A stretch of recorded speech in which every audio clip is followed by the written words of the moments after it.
আলামিনের হাবিব জনাব মুহাম্মদুর রাসূলুল্লাহ সাল্লাল্লাহু আলাইহি ওয়াসাল্লাম বলেছেন, কিয়ামতের ময়দানে আল্লাহর কসম করে বলছি, সেদিন জাহান্নামীদের ভীষণ কষ্ট হবে আর জান্নাতীদের জন্য অত্যন্ত আসান হবে, অবস্থাটা খুবই আরামের হবে। নবীজি বলেন, এক ফরজ নামাজ, এক ওয়াক্ত ফরজ নামাজ আদায় করতে যে সময়টুকুন লাগে, কিয়ামতের মাঠের এই সময় এত বড় বিরাট লম্বা সময় জান্নাতীদের জন্য এরকম হালকা হয়ে যাবে। সুবহানাল্লাহ। وَيَوْمَ تَشَقَّقُ السَّمَاءُ بِالْغَمَامِ وَنُزِّلَ الْمَلَائِكَةُ تَنزِيلًا। ওরা ফেরেশতা দেখতে চায়। সেদিন আসমান সমূহ বিদীর্ণ হয়ে মেঘ পুঞ্জ বেরিয়ে আসবে, আত্মপ্রকাশ করবে। তার ভেতর থেকে ফেরেশতারা ক্রমাগত নাজিল হতে থাকবে। আর অবস্থাটাই হবে, আল মুলকু ইয়াউমাইযিনিল হাক্কু লিররহমান ওয়া কানা ইয়াওমান আলাল কাফিরিনা আসীরা। আর সেদিনে বাদশাহী হবে কেবলমাত্র রহমানের। ওয়া কানা ইয়াওমান আলাল কাফিরিনা আসীরা। আর সেই কিয়ামতের দিন, সেই সময়টা হবে কাফেরদের জন্য বড়ই কঠিন। এখানে কিয়ামতের কিছু কথা বলা হচ্ছে, কিছু আভাস দেওয়া হচ্ছে যে আসমান সমূহ বিদীর্ণ হয়ে মেঘ পিণ্ড বেরিয়ে আসবে এবং তার থেকে ক্রমাগত ফেরেশতারা নাজিল হতে থাকবে। إذا السماء فطرت وإذا الكواكب انتثرت وإذا البحار فجرت وإذا القبور بعثرت। যখন আকাশসমূহ চূর্ণ বিচূর্ণ হয়ে যাবে আর তারকাসমূহ বিক্ষিপ্ত হয়ে পড়বে, সমুদ্র মহাসমুদ্রগুলি দীর্ণ বিদীর্ণ হয়ে যাবে, কবরগুলি সব উদ্গীরণ করে দেবে, তার মধ্যে যা আছে সে সবগুলি। আবার আল্লাহ পাক বলেন, ইযাশ শামসু কুবিরাত ওয়া ইযান নুজুমু কাদারাত ওয়া ইযাল জিবালু সুয়্যিরাত। সূর্য যখন ঢেকে যাবে, তারকাগুলি যখন বিপর্যস্ত হয়ে যাবে আর পাহাড়গুলি যখন চালিয়ে দেওয়া হবে, এই দৃশ্য তোমরা দেখতে পাবে। فإذا النجوم طمست وإذا السماء فرجت وإذا الجبال نسفت। সেদিন অবস্থা এমন হবে, সমস্ত তারকাগুলি স্তিমিত হয়ে যাবে আর আকাশসমূহ দীর্ণ বিদীর্ণ হয়ে যাবে। আর দেখতে পাবে পাহাড়গুলি, সমস্ত পাহাড়গুলিকে উড়িয়ে দেওয়া হবে। আবার অবস্থা আরো কি হবে, فإذا برق البصر وخسف القمر وجمع الشمس والقمر। যখন চক্ষু বিস্ফারিত হয়ে যাবে মানুষের, চাঁদ আর সূর্য নিষ্প্রভ হয়ে যাবে, সব একাকার হয়ে যাবে, চন্দ্র এবং সূর্য তার অস্তিত্বকে হারিয়ে ফেলবে। শুধু তাই নয়, ওয়াহুমিলাতিল আরদু ওয়াল জিবালু ফাদুক্কাতা দাক্কাতাও ওয়াহিদা। জমিন ও পাহাড়গুলির মধ্যে সংঘর্ষ লাগিয়ে দেওয়া হবে আর তা এক ধাক্কায় জমিন এবং সমস্ত পাহাড়গুলি চূর্ণ বিচূর্ণ হয়ে যাবে। সুবহানাল্লাহি ওয়া বিহামদিহি। আল্লাহ রাব্বুল আলামিন বলছেন, এইভাবে করে কিয়ামতের দৃশ্য, বিভীষিকাময় দৃশ্য তোমরা দেখতে পাবে। আর সেদিনের রাজত্বটা কার হবে? আল মুলকু ইয়াউমাইযিনিল হাক্কু লিররহমান। সেদিনের রাজত্ব হবে কেবলমাত্র রহমানের। অর্থাৎ যেসব কৃত্রিম বাদশাহী দেখে তোমাদের চোখে ধাঁধা লেগে গিয়েছে, তোমাদেরকে দুনিয়ার বাদশাহী দেখে তোমরা ধোঁকায় পড়ে গিয়েছো, এসব বাদশাহী কিছুই টিকবে না সেদিন। সেদিন শুধু বাদশাহী থাকবে একমাত্র আল্লাহ পাকের। কার থাকবে বাদশাহী? জোরে বলেন কার? আল্লাহ রাব্বুল আলামিন যখন কিছুই থাকবে না, ঘোষণা করবেন লিমানিল মুলকুল ইয়াউম লিল্লাহিল ওয়াহিদুল কাহ্হার। আজকে কার রাজত্ব? চারিদিক থেকে আওয়াজ আসতে থাকবে, পরাক্রমশালী আল্লাহ রব্বুল আলামিনের রাজত্ব আর কারো নয়। হাদিস শরীফে এসেছে, বুখারী মুসলিম শরীফের হাদিসে এসেছে, আল্লাহর নবী বলেন আল্লাহ রাব্বুল আলামিন তখন তার এক হাতে আকাশ মণ্ডলীকে ধারণ করবেন, আর এক হাতে জমিনকে ধারণ করবেন। আকাশ মণ্ডলী এক হাতে, জমিন এক হাতে। এভাবে আল্লাহ রাব্বুল আলামিন বলবেন আইনাল জাব্বারুন আইনাল মুতাকাব্বিরুন। কোথায় সেই স্বৈরাচারীরা? কোথায় সেই দুর্বিনীত অহংকারী স্বৈরাচার যারা আমার জমিনের উপরে, আমার মানুষের উপরে রাজত্ব চালিয়েছে? তারা আজকে কোথায়? কোথায় সেই অহংকারীরা? আল্লাহ পাক সেদিন যে বলবেন, সেদিন তো বলবেন, কিন্তু দুনিয়ার মাঝেও স্বৈরাচার যারা, অহংকারী যারা, তাদের শাস্তি পৃথিবীর বুকেও দেন, আর সেদিন তো দিবেনি। কত স্বৈরাচার আমরা দেখলাম, কত অহংকারী দেখলাম, যাদের তর্জনী হেননে লক্ষ কোটি কোটি মানুষ উঠত আর বসত। তাদের জিল্লাতির সঙ্গে আল্লাহ রব্বুল আলামিন কতজনকে বিদায় করে দিলেন। ফুলের মালা নিয়ে কুলাতে পারে নাই, পা থেকে শুরু করে গলা পর্যন্ত ফুলের মালা দিয়া ডুবাই দিল ভক্তরা। আবার আল্লাহ রাব্বুল আলামিন এমন শাস্তি দিলেন, ফুলের মালার পরিবর্তে জুতার মালা নিয়ে জেলের মধ্যে ঢুকাইয়া দিলেন। ঠিক কিনা গণ? অহংকারী আর স্বৈরাচার যারা হয়, আল্লাহ পাক এভাবে তাদের দৃষ্টান্ত দেখিয়ে দেন। আমরা কত দেখলাম, 9 বছরের রাজা 10 বছরের সাজা। পৃথিবীর মুখে যারা অহংকার করে, যারা স্বৈরাচার হয়, আল্লাহর আইনকে যারা বৃদ্ধাঙ্গুষ্টি প্রদর্শন করে, আল্লাহ পাক তাদের জমিনেও দেখান। এখানে চূড়ান্ত ফয়সালা আল্লাহ করেন না, আসল ফয়সালার জায়গা তো আছেই, তবে এখানে নমুনা দেখায় দেন। কিন্তু মুশকিল হচ্ছে, ইতিহাসের সবচাইতে বড় শিক্ষা হলো, ইতিহাস থেকে মানুষেরা শিক্ষা গ্রহণ করে না। একজনে যে কাম করে বিপদে পড়ে, আর একজন এসে আবার সেই পথেই অগ্রসর হয়, নিশ্চিত মৃত্যুর পথে। আমার বন্ধুগণ, আল্লাহ পাক বলছেন সেই দিন আমার রাজত্ব হবে, আর কারো রাজত্ব হবে না।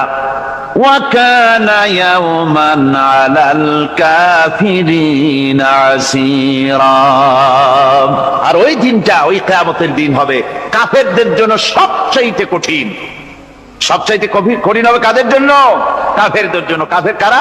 কাফের হচ্ছে তারা যারা নাকি আল্লাহর আইনকে অস্বীকার করেছে, আল্লাহকে অস্বীকার করেছে, আল্লাহর আইনকে অস্বীকার করেছে। ওরা কি?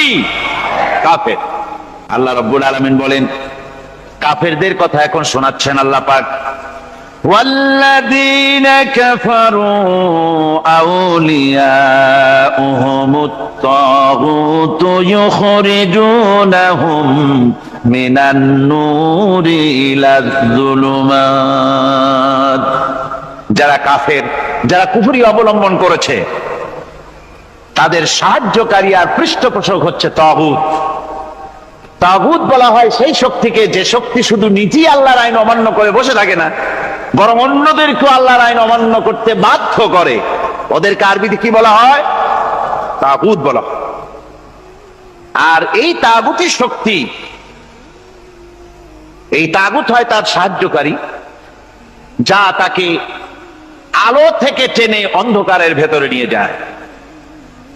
আর কাফের হচ্ছে আল্লাহ পাকের ভাষায়, অর্থাৎ কোরআনের ভাষায়, কাফের হচ্ছে সবচাইতে নিকৃষ্ট প্রাণী, সবচাইতে নিকৃষ্ট জীব। মহাসত্যকে যারা অস্বীকার করেছে, যারা আল্লাহকে মানে না, যারা আল্লাহর কোরআনকে মানে না, যারা ইসলামকে স্বীকার করে না, তারা সবচাইতে নিকৃষ্ট প্রাণী। আল্লাহ রাব্বুল আলামিন বলেন, ইন্না শাররাদ দাওয়াবি ইনদাল্লাহিল্লাযীনা কাফারু ফাহুম লা ইউমিনুন।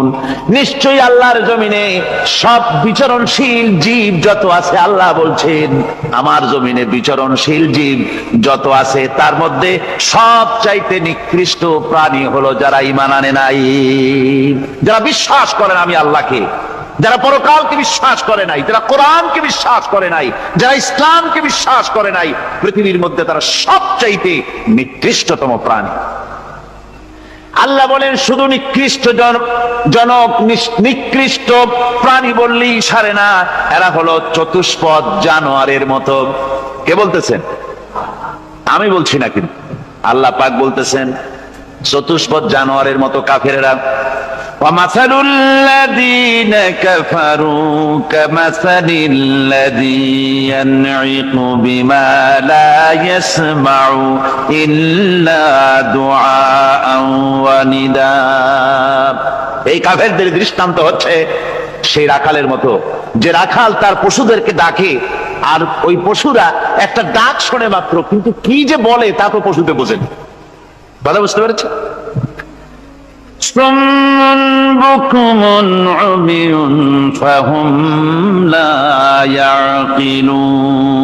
এরা বোবা, এরা বধির, এরা অন্ধ, এ কারণেই কোনো কথা বোঝে না।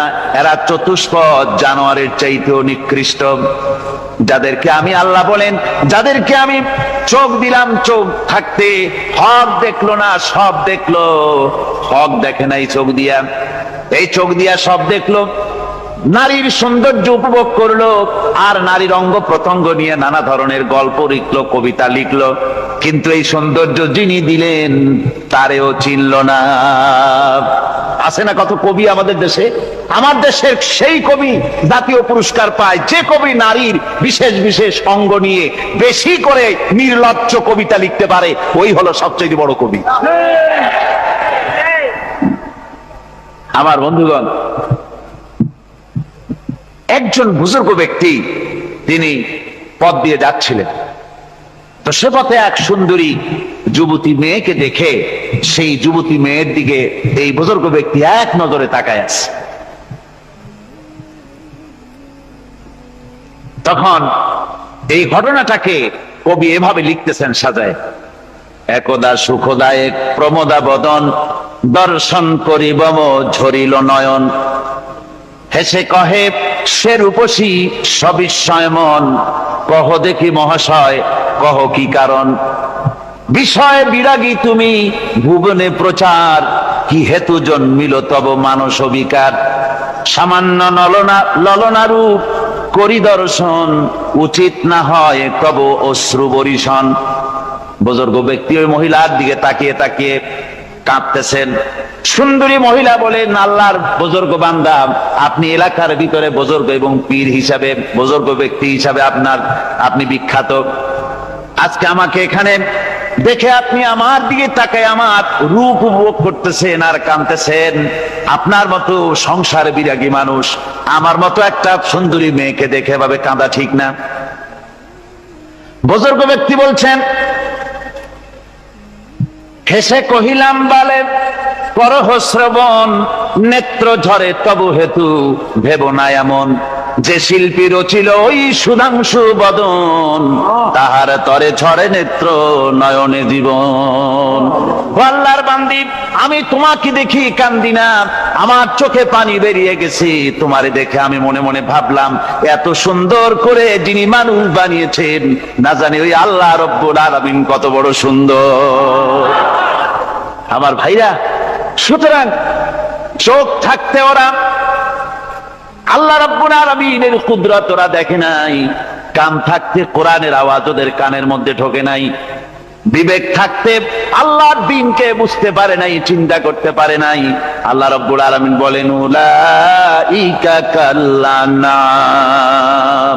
এরা হলো চতুষ্পদ জানোয়ার। বালহুম আদাল, শুধু জানোয়ার না, জানোয়ারের চাইতেও নিকৃষ্ট।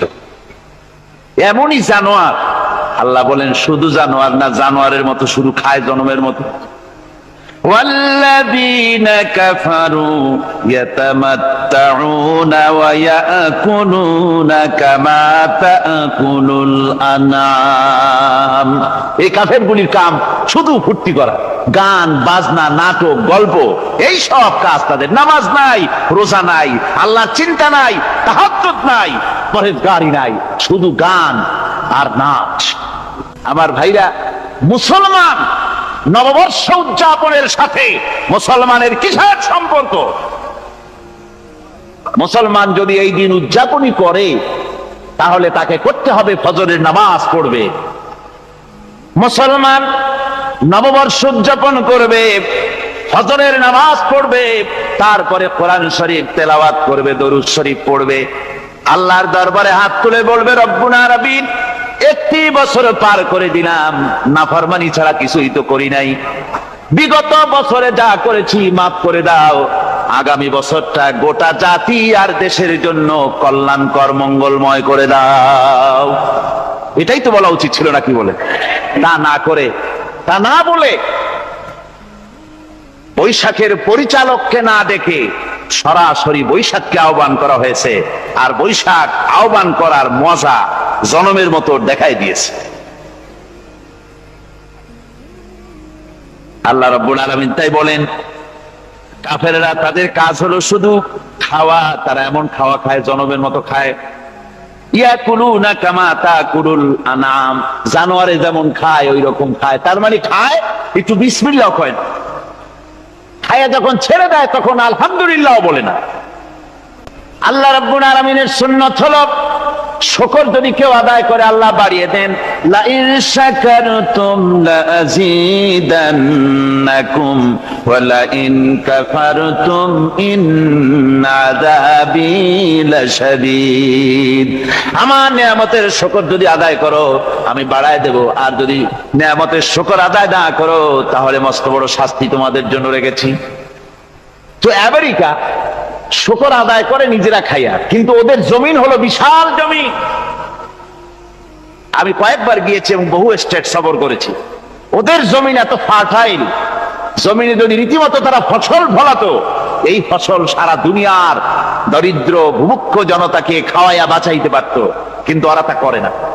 ওরা করে কি?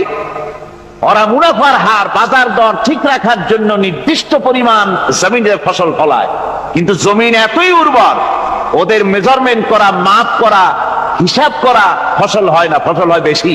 তখন বাড়তি ফসলকে তারা প্রতি বছর লক্ষ লক্ষ টন আলু আর গমকে তারা সমুদ্রে নিক্ষেপ করে। তাদের আলু এবং গম সেই সময় তারা নিক্ষেপ করে সমুদ্রে যখন ইথিওপিয়া, সুদানে মানুষ না খেয়ে মরছে। পৃথিবীর বিভিন্ন দেশে মানুষ ক্ষুধার যন্ত্রণায় যখন চিৎকার করছে, আর তাদের এই চিৎকারে আকাশ বাতাস ভারী হয়ে যাচ্ছে, তখন ওরা এই কামটি করছে।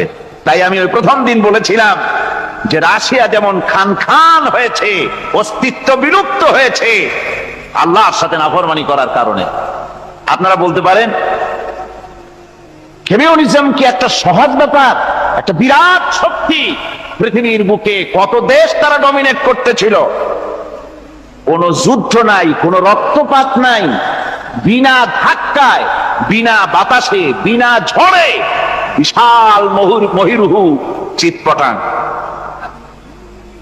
এটা হলো কেন? কেন হলো রাশিয়ার এই দশা? আমি লালদিঘির ময়দানে বলে গেছিলাম, আমি চিন্তা করে যেটা পাইছি সেটা হচ্ছে এই, দুনিয়ার সমস্ত মতবাদ আল্লাহকে কোনো না কোনো প্রকারে স্বীকার করে।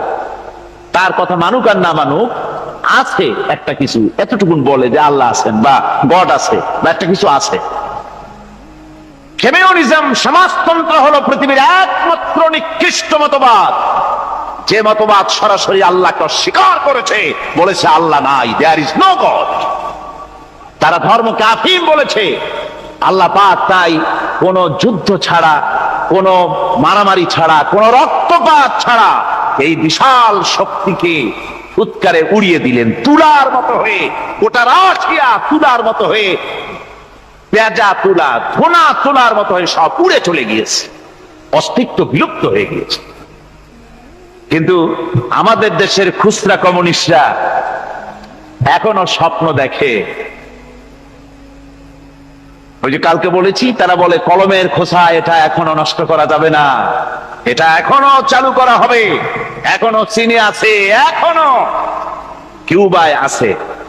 ওই কিউবা থেকে, চীন থেকে ফিদেল কাস্ট্রোর একটু আওয়াজ শোনে, চীন থেকে মিস্টার ব্যাং না কি জানি না, ব্যাং এর আওয়াজ শোনে, আর তাই মনে করে এ বুঝি সমাজতন্ত্রের বিজয়ের গান। না, চীন থেকে আর কিউবা থেকে যে আওয়াজ আজকে উঠতেছে, এই আওয়াজ সমাজতন্ত্রের বিজয়ের আওয়াজ নয়, এটা হলো সমাজতন্ত্রের মরণ যন্ত্রণার গোঙানির আওয়াজ। কাজী এরা দুনিয়ার বুকে শুধু আনন্দ এবং ফুর্তি করে, আল্লাহর হককে, আল্লাহকে চিনতে তারা ব্যর্থ হয়েছে। আল্লাহ রাব্বুল আলামিন বলেন, অবিশ্বাসীদের কৃতকর্ম, তাদের কাজগুলি, তাদের কর্মফল সব নিষ্ফল হয়ে যাবে। والذين كفروا أعمالهم كسراب بقيعة يحسبه الظمآن ماء।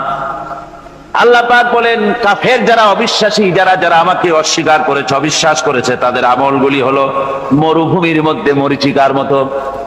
মরুভূমির মরীচিকা, মানুষ যখন মরুভূমির ভিতর দিয়ে যায়, পানির পিপাসা লাগে, দূরে দেখে পানি চিকচিক করতেছে, আর ওই মরীচিকা যেটাকে সে পানি মনে করেছিল, হাত্তা ইযা জাআহু লাম ইয়াজিদহু শাইআ, যেটাকে সে পানি মনে করে ছুটতেছিল, যখন কাছে গেল, আল্লাহ পাক বলেন কিছুই সেখানে পায় না, শুধু মরীচিকা, বালু আর বালু। এরকম করে যারা আমার দিনকে অস্বীকার করেছে, আমাকে অস্বীকার করেছে, তারা যত ভালো কাজ করুক আর যাই করুক না কেন, তাদের কৃত কর্মগুলি এভাবে সব নিষ্ফল। এ হলো এক কথা। 2 নম্বরের কথা হলো, ওরা মনে করেছিল সমাজতন্ত্র শান্তি দেবে, কমিউনিজম শান্তি দেবে, সোশ্যালিজম শান্তি দেবে, ক্যাপিটালিজম শান্তি দেবে।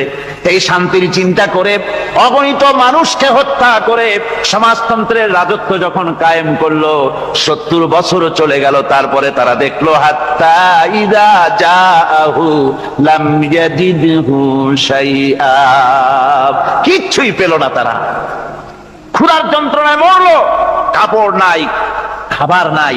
তারা ওই রাশিয়া থেকে, চেকোস্লোভাকিয়া থেকে, যুগোস্লাভিয়া দিয়া, রোমানিয়া থেকে, হাঙ্গেরি এবং পোল্যান্ড আর মঙ্গোলিয়া থেকে, সেখানে সমাজতন্ত্র তাড়াতে আমরা যাই নাই।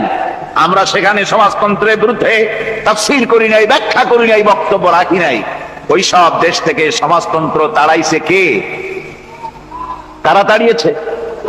না না, ওরা নিজেরাই, সেই দেশের জনগণই এটাকে উৎখাত করেছে তাদের জমিন থেকে।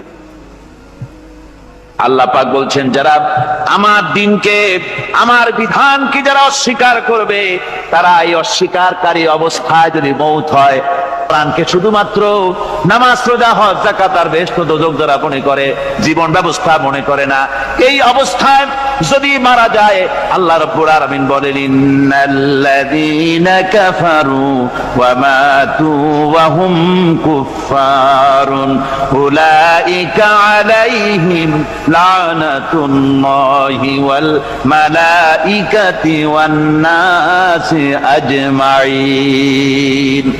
আল্লাহ রাব্বুল আলামিন বলেন, আমাকে অস্বীকার করার অবস্থায়, আমার দ্বীনকে, বিধানকে অস্বীকার করার অবস্থায় যদি মৌত হয়ে যায়, তাহলে আল্লাহ, ফেরেশতা এবং তাম পৃথিবীবাসীর অভিসম্পদ তার উপরে হতে থাকে, লানত হতে থাকে। খালিদিনা ফিহা লা ইউখাফফাফু আনহুমুল আযাবু ওয়া লা হুম ইউনজারুন। এই অভিসম্পদ অবস্থায় তারা সব সময় লিপ্ত থাকবে, না তাদের আযাবকে কমায় দেওয়া হবে, আর না তাদের কোন রকম অবকাশ দেওয়া হবে। ভাইয়ের আমার, হিজরতের রাতে সওর পাহাড়ের ভিতরে যখন তিনি আশ্রয় নিলেন, হযরতে আবু বকরের সাথে ছিলেন। হযরতে আবু বকর রাদিয়াল্লাহু তাআলা আনহু বলেন, হুজুর আপনি দাঁড়ান, এটা তো পাহাড়িয়া গুহা, গুহার ভিতরে সাপ থাকতে পারে, বিচ্ছু থাকতে পারে, আমি আগে ঢুকি, বিপদ যদি হয় আমার উপর থেকে হয়ে যাক। গুহার ভিতরে নেমে গুহা সাফ করলেন, এরপরে হুজুরকে ডাকলেন, হুজুর তাশরীফ নিলেন গুহার ভিতরে। এরপরে হুজুর বললেন, আবু বকর পাহাড়ে হেঁটে হেঁটে 2-3টা পাহাড় পাড়ি দিয়া যাওয়া লাগে সোর পাহাড়ে। মদিনার সোজা রাস্তা হুজুর ধরেন নাই, মেসফালার পথ দিয়া জাবালে কেদোয়ার উপর দিয়া 3টা পাহাড় পাড়ি দিয়া তারপরে হুজুর গেলেন সোর পাহাড়ে। গুহার ভিতরে হুজুর তাশরীফ নিলেন, বললেন আবু বকর তুমি বসো, তোমার উরুর উপরে মাথা রেখে আমি একটু আরাম করি। হযরতে আবু বকর বসলেন, হুজুর তার উরুর উপরে মাথা রেখে ঘুমায় গেলেন। আর এরপরে কাফির বেঈমানেরা তালাশ করতে করতে কাফেরেরা এসে গেল পায়ের চিহ্ন দেখে দেখে গর্তের কাছে। হযরত আবু বকর ভয়তে কেঁদে ফেললেন, আহারে আর তো উপায় নাই, এবার তো ধরা পড়ে গেছি, এবার নবীজিকে মেরে ফেলে দেবে। নবীর মহব্বতে, নিজের মহব্বতে নয়, নবীর মহব্বতে কাঁদতেছিলেন। হুজুর বলেন, হুজুরের ঘুম ভেঙে গেল। বলো আবু বকর কাঁদো কেন? ছেলের কথা, মেয়ের কথা, বিবির কথা, বাড়ির কথা মনে পড়লো নাকি? হযরত আবু বকর বলেন, ইয়া রাসূলুল্লাহ, আল্লাহর কসম করে বলি যেদিন ঈমান এনেছি এই কলিজার ভিতরে মা বাপ, স্ত্রী, পুত্র, পরিজন, এমনকি আমার নিজের জীবনের চাইতে আপনারে বেশি ভালোবাসি। তা কান্দো কেন? কান্দো কেন? হযরত আবু বকর বলেন, হুজুর ধরা পড়ে গেছি, কাফেররা এসে গেছে গর্তের কাছে, তাকালি আমাদের দেখতে পাবে, আমরা তো মাইনরিটি, ওরা তো মেজরিটি, আমরা তো ধরি মারি ফেলাই দেবে, আপনাকে মেরে ফেলে দেবে, এই জন্য কাঁদি। আল্লাহ রাব্বুল আলামিন, হুজুর তখন কি দৃঢ়তা, কি অবিচলতা, কি ধৈর্যের পাহাড় সম মনোবৃত্তি তখন দেখালেন। আল্লাহ কোরআন শরীফে চিরকাল যাতে মানুষেরা হেদায়েত নিতে পারে সেজন্য হুজুরের কথা উঠায় দিলেন কোরআনে। আল্লাহ পাক বলেন, ইযহুমা ফিল গার ইয ইয়াকুলু লিসাহিবিহি লা তাহজান ইন্নাল্লাহা মা'ানা। ও বন্ধু, ভয় পেও না, আল্লাহ আমাদের সাথে আছেন। সুবহানাল্লাহ। আল্লাহ আমাদের সাথে আছেন, আমরা মাইনরিটি নই, আমরা মেজরিটি। আল্লাহ আছে আমার সাথে, ভয় পাওয়ার কোনো কারণ নাই। সুবহানাল্লাহ। আল্লাহ পাক বলেন, فأنزل الله سكينته عليه وأيده بجنود لم تروها। আমি এদের অন্তরের ভিতরে আমি শান্তি নাজিল করে দিলাম, প্রশান্তি দিয়া দিলাম, আর আমি সাহায্য করলাম, আর এমন সব সৈন্য পাঠায় দিলাম যে সৈন্যগুলি তোমরা দেখতে পাও নাই। সুবহানাল্লাহ ওয়া বিহামদিহি। ভাইরা আমার, রাসূল করিম সাল্লাল্লাহু আলাইহি সাল্লাম এই বিপদের মাঝে, চরম বিপদের মাঝে অবিচলতা, দৃঢ়তা, কঠিন আত্মনির্ভরতা দেখিয়েছেন। এগুলি হলো ঈমানের 5 নম্বরের উপকারিতা। আল্লাহর প্রতি ঈমান আনলে এভাবে পাহাড় সম ঈমান মজবুত হয়ে যায়। জেলের পরোয়া করি না, ফাঁসির পরোয়া করি না, শহীদ হওয়ার পরোয়া করি না, মেরে ফেলে দেবে, উড়ায় দেবে, হত্যা করবে, পরোয়া করি না। পরোয়া করি কেবলমাত্র কাকে? জনে বলেন কারে? এইরকম মুসলমান হাজার হাজার লাখ লাখ দরকার নাই, 313 জন যথেষ্ট। কয়জন যথেষ্ট? 313 জন যথেষ্ট। বদরে যারা জান দিয়ে, মাল দিয়ে দ্বীনকে প্রতিষ্ঠিত করেছিলেন, এরকম 313 জনই যথেষ্ট ছিল। এই দৃঢ়তা, এই অবিচলতা, এই ঈমান, এই ধৈর্য শিক্ষা দেয়, এই উপকার করে ঈমান বিল্লাহ। আল্লাহর প্রতি ঈমান আনলে এভাবে পাহাড়ের মতো শক্ত হয়ে যায় কলিজা। কোন আলহামদুলিল্লাহ। আমার বন্ধুগণ, এবার আমি বলবো সর্বশেষ উপকারের কথাটা বলি, মোনাজাত ছেড়ে দেব। কয়টার কথা বলছিলাম? উপকার 6টা উপকারের কথা বলেছি। অনেকগুলি বৈশিষ্ট্য, অনেকগুলি উপকারের মধ্যে আল্লাহর প্রতি ঈমানের 6টা উপকারের কথা 5টা বলা হয়ে গেছে। এবার 6ষ্ঠ নম্বর এবং শেষ নম্বর, এটা হচ্ছে আল্লাহর প্রতি ঈমান আনলে পরে তার দ্বারা সবচাইতে বেশি ফায়দা পায় সমাজ এবং রাষ্ট্র। কোন আলহামদুলিল্লাহ, কোন আলহামদুলিল্লাহ। আল্লাহর প্রতি ঈমানের দ্বারা নৈতিক সংশোধন হয় এবং রাষ্ট্র আর সমাজ সবচাইতে বেশি উপকৃত হয়। কারণ হলো ঈমানদার ব্যক্তি আল্লাহর প্রতি যে ঈমান এনেছে তার মনের মধ্যে ধারণা এটা হয়, আমার কোনো কাজ তো গোপন থাকে না। ইন্নাল্লাহা লা ইয়াখফা আলাইহি শাইউন ফিল আরদি ওয়ালা ফিস সামা। আল্লাহর কাছে গোপন বলতে কিছু নাই, আকাশেও নাই, জমিনেও নাই, কোনো কিছু গোপন নাই। সুতরাং আমি যা করি সব আল্লাহ দেখেন এবং শোনেন। এমনকি মানুষ যে কল্পনা করে সে কল্পনাও আল্লাহ টের পায় না, নাকি টের পায় কিনা? وَإِن تُبْدُوا مِنْ أَنفُسِكُمْ أَوْ تُخْفُوهُ يُحَاسِبْكُم بِهِ اللَّهُ